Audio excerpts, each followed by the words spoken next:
উম্মুল মুমিনিন হযরত আয়েশা সিদ্দিকা রাদিয়াল্লাহু তাআলা আনহা বলেন, নবীজি বলেছেন হাসরের ময়দানে তিনটা জায়গা আছে রে, এই তিন জায়গায় মানুষ এত বেশি হয়রান পেরেশান থাকবে, চিন্তিত থাকবে। এই তিন জায়গায় মানুষ নিজেকে নিয়ে টেনশনে থাকবে, চিন্তিত থাকবে, কেউ কারো কথা বিন্দু পরিমাণও স্মরণ করবে না। আল্লাহু আকবার।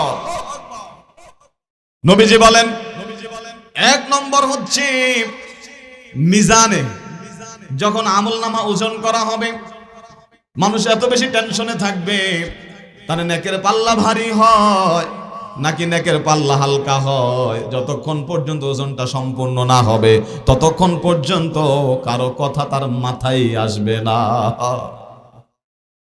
দুই নাম্বার হচ্ছে আমলনামা দেওয়া হবে যখন, আমলনামা কি ডান হাতে দিবে নাকি বাম হাতে দিবে এটা নিয়ে টেনশনে থাকবে। আরে আমার আমলনামা আমি কোন হাতে পাবো, যতক্ষণ পর্যন্ত আমলনামা ডান হাতে না আসবে ততক্ষণ পর্যন্ত বান্দা কারো কথা স্মরণই করবে না। তিন নাম্বার হচ্ছে ফুলসেরাতে, ফুলসেরাতের গোড়ায় দাঁড়িয়ে এত বেশি টেনশন করবে রে, এই ফুলসেরাত আমি কিভাবে পার হব, যতক্ষণ পর্যন্ত পার না হবে ততক্ষণ পর্যন্ত কোনো মানুষের কথা তার মনেই আসবে না। আল্লাহু আকবার বলেন।